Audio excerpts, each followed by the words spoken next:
अस्सलाम वालेकुम, मैं हूँ Rizwan Ahmad from Rizwan Pharma airport road Rahim Yar Khan.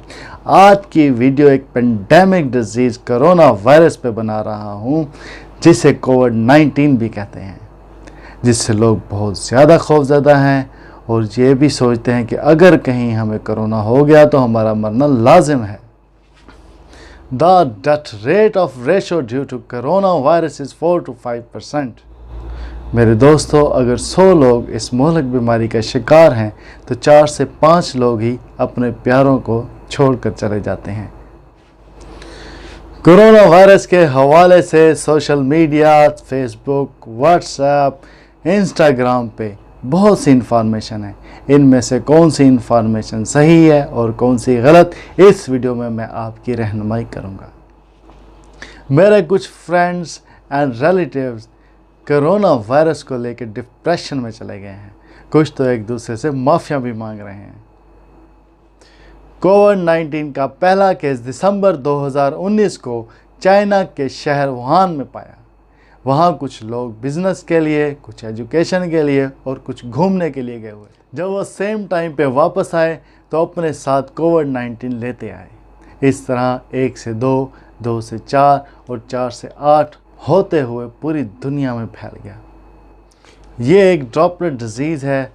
Social distance ना होने की वजह से हमारे सांस लेने के अमल से हमारे लंग्स में इन्फेक्शन पैदा करता है। ये एक रेस्पिरेटरी इन्फेक्शन फैलाता है और खाने पीने से अगर कोई कहता है जैसे चिकन खाने से, मटन खाने से कोरोना फैलता है तो ये गलत है। ये एक इंसान से दूसरे इंसान में फैलता है। अगर कोविड-19 का कोई कैरियर इंसान हवा में खांसी करता है तो इसका मतलब है 1 से 1.5 मीटर तक उसने कोरोना वायरस को स्प्रेड किया। जो उसकी रेंज में आने वाला इंसान अगर सांस लेता है तो रेस्पिरेटरी सिस्टम में कोरोना वायरस इंटर हो जाता है। और अगर कोविड-19 कैरियर खांसी अगर अपने हाथ में करता है तो जहाँ जहाँ वो हाथ लगाता जाएगा कोविड-19 का वायरस फैलाता जाएगा। हमें चाहिए, बल्कि हम सबको चाहिए कि जैसे खांसी हो आप अपने शोल्डर की तरफ खांसी करें ताकि जरासीम ना स्प्रेड हो, ना किसी को किसी से हाथ शेयर करते हुए किसी की तरफ ट्रांसफ़र हो। अगर आपको ज़ुकाम हो जाए, खांसी हो जाए, इसका ये नहीं मतलब कि आपको कोरोना हो गई है। और खुदा के वास्ते सारे थोड़ी सी चीज़ के ऊपर टेस्ट कराने ना चले जाएं। आपने सबसे पहले घबराना नहीं है। कोरोना वायरस में खुश्क खांसी, बुखार और सांस लेने में दुश्वारी पेश आती है और ये तमाम अलामात एक साथ पेश नहीं आते। अगर आप कोरोना वायरस के कैरियर हैं तो पहले दिन सुस्ती होगी और दिल करेगा सारा दिन आप सोए रहो और साथ में गले में दर्द होगा। दूसरे दिन बुखार होगा, शदीद बुखार होगा। तीसरे दिन गले में खराश और चौथे दिन ड्राई कफ, खुश्क खांसी। 5वें दिन पूरे जिस्म में शदीद दर्द होगा। 6वें दिन सांस में दुश्वारी होगी। 7वें दिन उल्टी और मोशन भी हो सकते हैं। 8वें दिन अगर इन तमाम अलामात की शिद्दत में कमी हो जाए तो समझें आप सेफ़ हैं। आपके जिस्म का इम्यून सिस्टम एक्टिव हो चुका है। आपके जिस्म ने कोरोना वायरस को बर्दाश्त कर लिया है। आपका जिस्म कोरोना वायरस से रेजिस्टेंस हो चुका है।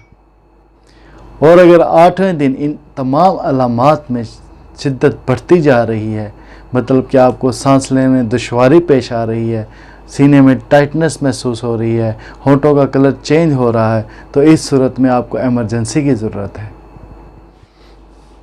जैसा कि हमारे वज़ीर आज़म इमरान खान साहब कहते हैं कि सबसे पहले आपने घबराना नहीं है। डेथ रेट ऑफ रेशो मैं दोबारा बताता जाऊं 15 से 20% है।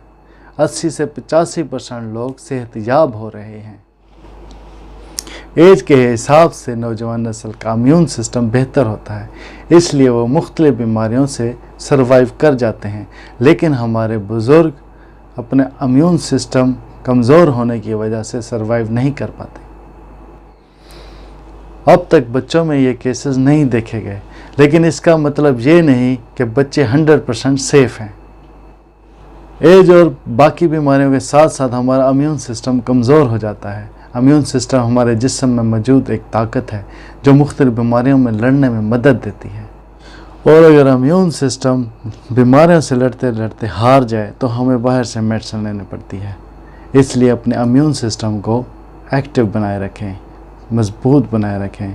उसके लिए हमें रोज़ाना 6.5 से 8 घंटे की एक पुरसकून नींद लेनी चाहिए। इसके साथ साथ vitamin E, zinc, vitamin C और beta carotenes and omega 3 fatty acids की ज़रूरत है। इम्यून सिस्टम 3 चीज़ों, ऑर्गन्स, सेल्स और प्रोटीन्स का एक नेटवर्क है। इम्यून सिस्टम को बेहतर बनाने के लिए हमें ज़्यादा मकदार में विटामिन सी लेना चाहिए, जिसमें लेमन, ऑरेंजेस, स्ट्रॉबेरी और ग्रेप्स का इस्तेमाल ज़्यादा से ज़्यादा करना चाहिए।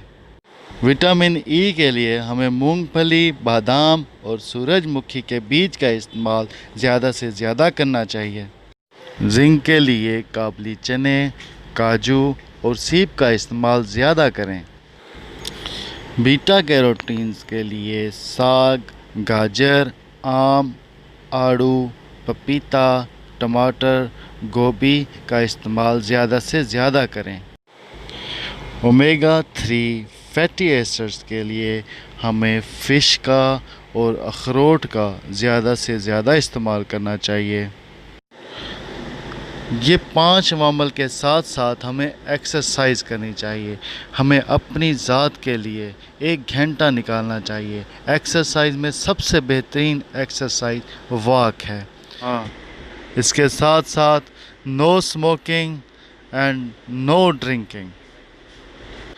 ये तमाम किस्म के ड्रिंक्स, जूसेस, कोल्ड ड्रिंक्स और अल्कोहल, ये सब सेहत के लिए नुकसानदेह हैं। All things the mediators of immune system responses। Immune system अच्छा होगा तो आपकी उम्र भी बढ़ेगी। आजकल अफवाह चल रही है कि अगर आप हॉस्पिटल गए तो आपको इंजेक्शन लगा दिया जाएगा और आप फ़ौरन अपनी जान से हाथ धो बैठेंगे। ऐसी रूमर्स की वजह से कई कीमती जानों का नुकसान हो चुका है और नुकसान हो रहा है। याद रखिएगा, doctors, nurses, paramedical staff, ward boy और पुलिस, ये सब फ्रंट लाइन के हीरोज़ हैं। ये किलर नहीं हैं। ये आपकी जान बचा तो सकते हैं, जान ले नहीं सकते। मैं ख़ुद शेख ज़ैद हॉस्पिटल में ऑन ड्यूटी रहा हूँ, जहाँ नहायत ईमानदारी से मरीज़ का इलाज किया जाता है। शेख ज़ैद हॉस्पिटल में मौजूद सहूलियात सक्खर से लेकर मुल्तान तक कहीं भी नहीं है। आखिर में मैं अपने front lines heroes, doctors, police, paramedical staff, nurses, ward boys को सलूट पेश करता हूँ। अपना ख्याल रखिएगा। अल्लाह हाफ़िज़।